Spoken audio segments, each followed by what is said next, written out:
खुश आमदीद दोस्तों, आप सबका स्वागत है। मैं हूं डॉक्टर इश्तियाक अहमद। पार्टीशन और उसके इर्द गिर्द जो कंट्रोवर्सीज हैं, उनमें से जिन्ना साहब का जो रोल है एज अ पॉलिटिशियन, एज अ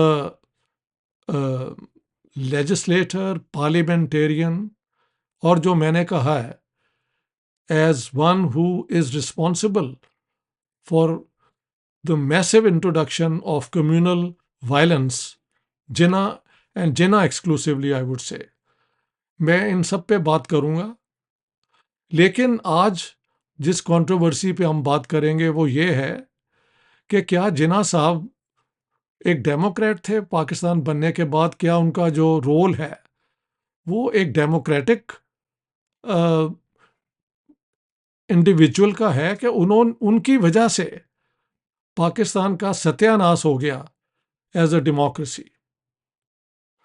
तो मेरी जो जिनाली किताब में है उसमें मैंने उनका जो है बाकी हरकतें जो हैं या बाकी डिसीशंस जो हैं, एक्शन जिसे कहते हैं, उन पे मैं एक और वीडियो बनाऊंगा। आज मेरे पास एक किताब आई है ऑक्सफोर्ड यूनिवर्सिटी प्रेस कराची की 2016 की ये पब्लिकेशन है, और ये बेस्ड है on the D classified original documents जो कि पाकिस्तान कंस्टिट्यूएंट असेंबली के हैं। और इसका टाइटल है the federal cabinet of Pakistan, formation and working 1947 to 1977, और इसकी ऑथर हैं नुमाना किरण इमरान, जो पंजाब यूनिवर्सिटी हिस्ट्री डिपार्टमेंट से हैं। तो वहाँ पे मैं I will read it out to you, जो बहुत इंटरेस्टिंग चीज़ पेज पहले चैप्टर में पेज 4 और 5 पे है।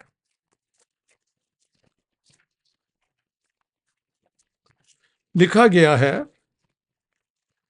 ये प्रोफेसर नुमाना किरण इमरान लिख रही हैं, मैं उनको कोट कर रहा हूं। The first cabinet of Pakistan set a convention which was a requirement of the time but which established a negative precedent. The main thing is negative precedent.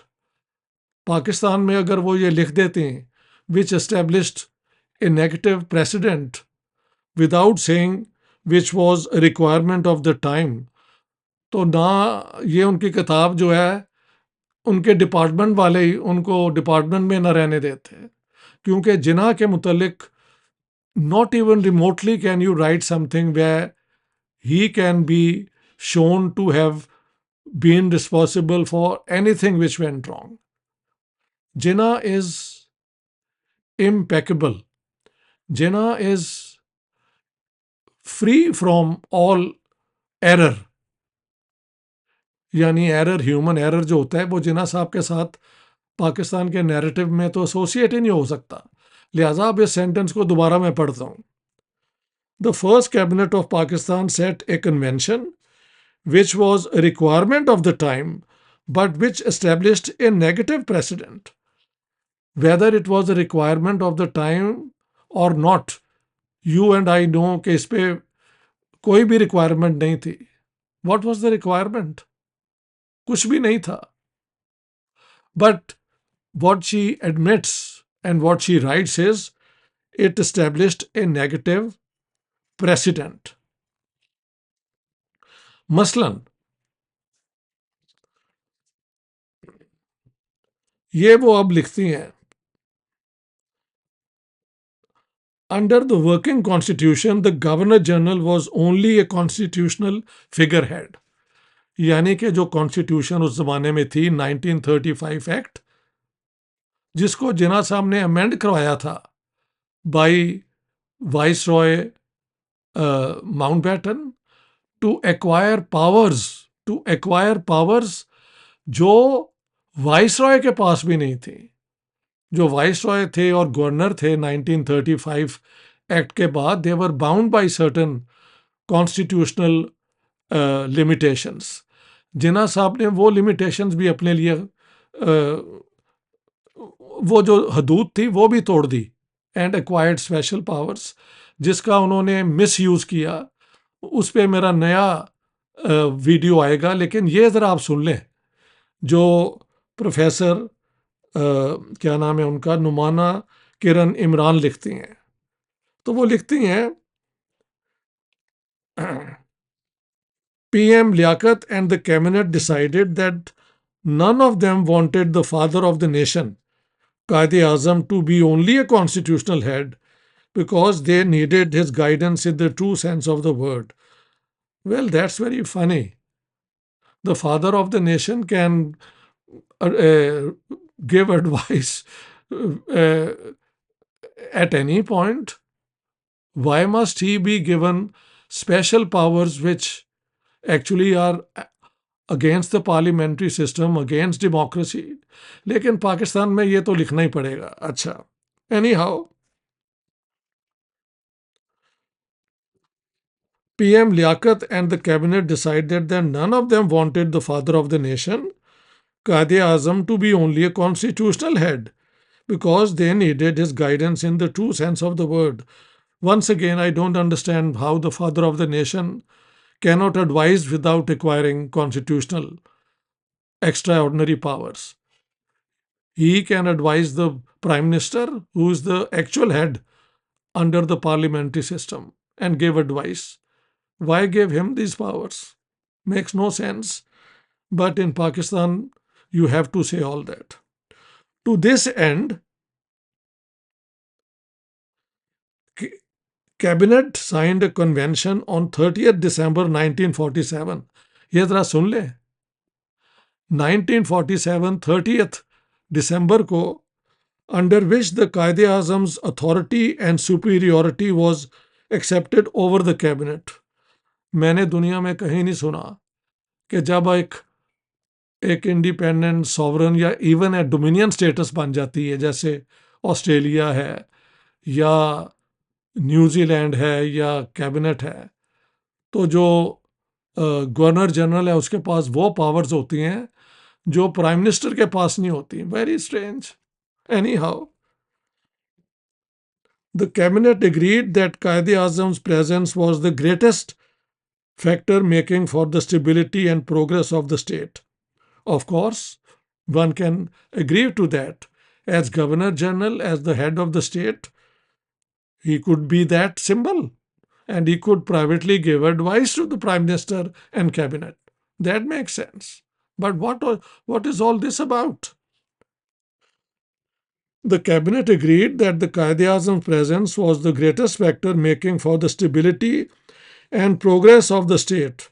And then कुछ उन्होंने वहां पे जो डिटेल्स होती है ना डॉक्यूमेंट की छोड़ के आगे लिखा है, नो क्वेश्चन ऑफ पॉलिसी और principle should be determined and decided except at a meeting of the cabinet to be presided over by the Quaid-e-Azam. यानी कि जहां जहां पॉलिसी का आ जाए या प्रिंसिपल का मैटर आ जाए तो कैबिनेट और उसके मिनिस्टर कुछ डिसाइड नहीं कर सकते जब तक प्राइम मिनिस्टर ये गवर्नर जनरल Quaid-e-Azam मौजूद ना हो। एंड कुछ लफ्ज छोड़ के, in the event of any difference of opinion, once again, in the event of any difference of opinion between the cabinet and the Quaid-e-Azam, latter's decision should be final. अंग्रेजी का मतलब ये है कि अगर किसी मामले में कैबिनेट जो है, प्राइम मिनिस्टर और बाकी मिनिस्टर, उनकी ओपिनियन और Quaid-e-Azam की ओपिनियन में एक क्लैश है, डिफरेंस है, तो Quaid-e-Azam की जो डिसीजन है as governor general would be final. And they continue, it was further approved that if any minister disagreed with the Quaid-e-Azam he would resign.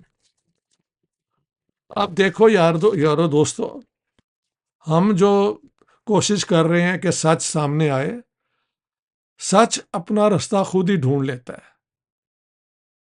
Pakistan के अंदर सिंध असेंबली, सबसे पहले पंजाब असेंबली और शायद अब हमारी जो है फेडरल जो है असेंबली के जो रिकॉर्ड हैं, जो ओरिजिनल डॉक्यूमेंट्स हैं, वो वन बाय वन नज़र आ रहे हैं, आगे आ रहे हैं। अभी मैंने एक फॉरवर्ड लिखा है, एक किताब आ रही है जहाँ जीएम सैयद ने की जो पोजीशन थी वन यूनिट के तहत जो लेजिस्लेचर है, उसका फॉरवर्ड मैंने लिखा है। वो जब किताब पब्लिक आ जाएगी तो आप सब देख लेंगे। तो अब हम देख रहे हैं कि पंजाब असेंबली, सेंट जो हमारी फेडरल असेंबली है, constituent assembly would be the mother of which they are all descendants, वो सारे अपने पुराने रिकॉर्ड ला रहे हैं। और कहीं ना कहीं पाकिस्तान में कुछ अक्लमंद, शरीफ, डिसेंट लोग भी हैं जो सच के तलाश में हैं। झूठ छुपाना बड़ा मुश्किल है, वो अपना सच रास्ता अपना ढूंढ लेता है। तो मैंने जो जिन्ना पे किताब लिखी है, with evidence which cannot be questioned, the very words of Jinnah Sahib himself, and not just his words but the context. मैं पूरी डिटेल में गया हूं। मैंने कहाँ कहा कि वन मैन जो होता है वो हिस्ट्री बनाता है, ये नॉनसेंस बातें एक इंटरव्यू में मैंने सुनी जो अंग्रेजी में था रजा रूमी का। I don't want to name that person. वो फिर बार बार लोग समझ ही जाते हैं बात कि जी हिस्ट्री अपना मूव करती है और इंडिविजुअल जो होता है वो अकेला कुछ नहीं करता। Who the hell has said that? मैंने तो कभी ये कहा नहीं। मैंने तो पूरी इसकी जो थ्योरेटिकल और हिस्टोरिकल फैक्टर्स हैं दिए हैं। The role of the individual in history, ये कार्लाइल की थ्योरी थी, जो मार्क्स की थ्योरी है, जो प्लेखनॉफ की थ्योरी है, जो कार की थ्योरी है, और इसके अलावा और जितनी भी थियरीज हैं वो सारों को मैंने लेके आर्ग्यू किया है कि द इंडिविजुअल यानी जिन्ना साहब को समझना है तो कॉन्टेक्स्ट में समझो। सो अब ये अब कॉन्टेक्स्ट है, he is the governor general of Pakistan, he is the father of the nation, इसमें कोई डाउट नहीं है। विदाउट जिन्ना साहब आई हैव कंसीडर्ड पाकिस्तान बनना अगर नामुमकिन नहीं था तो बहुत मुश्किल ज़रूर था। तो क्रेडिट गोज टू जिन्ना कि उन्होंने जिस तरह भी मंगलवा लिया पाकिस्तान, अंग्रेज़ों के साथ मिल के, ब्रिटिश फौज के साथ अलायंस करके। We can go into those details, किताब मेरी आपके सामने है, वो पढ़ें और चैलेंज करें। लेकिन एज गवर्नर जनरल ये ऑथर लिखती हैं, and I am very sympathetic to her. वो यही लिख सकती हैं कि जी नेसेसिटी थी, ओके ऑफ कोर्स, कोई चलो जी नेसेसिटी थी, but the governor general can give this advice privately, father of the nation, everybody would listen. ये पावर क्यों दे दी कि गवर्नर जनरल, जो कि आप खुद मान रही हैं कि नेगेटिव प्रेसिडेंट एस्टेब्लिश हुआ है, उनके पास ये पावर्स हैं कि अगर कैबिनेट डिसएग्री करती है विद गवर्नर जनरल तो गवर्नर जनरल की बात मानी जाएगी, और अगर कोई मिनिस्टर अग्री नहीं करता तो वो रिजाइन करेगा। अरे गवर्नर जनरल का तो काम एडवाइस करना ही होता है, और आप हर किस्म की एडवाइस दे सकते हैं, बट पार्लियामेंट्री डेमोक्रेसी में इट्स द प्राइम मिनिस्टर। अब कहा जा रहा है कि जी लियाकत अली खान और बाकी कैबिनेट ने कहा कि आप ही ये करें। मैं इसको मानने को तैयार हूँ, लेकिन फिर वहाँ से ये तो नहीं ना साबित होता कि जिन्ना की और लियाकत अली की लगती थी। और जब आएगा, मैं एक वीडियो 11 सितंबर 2024 को भी बनाऊंगा जिसमें ये सारी कंट्रोवर्सी कि क्या जिन्ना साहब की नेचुरल डेथ हुई थी या उनको मारा गया, इस कंट्रोवर्सी को भी मैं एक्सप्लोर करूंगा with whatever evidence we have in the public. और ये कहना कि Liaquat Ali Khan wanted Jinnah dead, well that's an accusation, but do the facts prove that? Proof क्या कहते हैं कि जी जिन्ना साहब जब बीमार थे तो लियाकत अली खान 2 दफ़ा मिलने आए।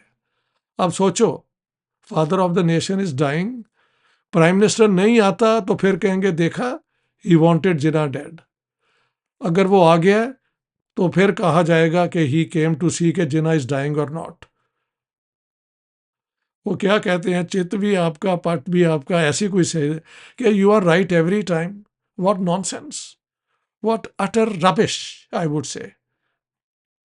You have to accept, as has been admitted, कि एक नेगेटिव प्रेसिडेंट पहले दिन से पाकिस्तान में बन गया, के बजाय कि एग्जेक्टिव मजबूत हो, हाँ जी, गवर्नर जनरल बाद में प्रेसिडेंट, हाँ जी, आपने और इंस्टेड ऑफ प्राइम मिनिस्टर आपने सारी खराबी तो जिन्ना साहब से शुरू होती है.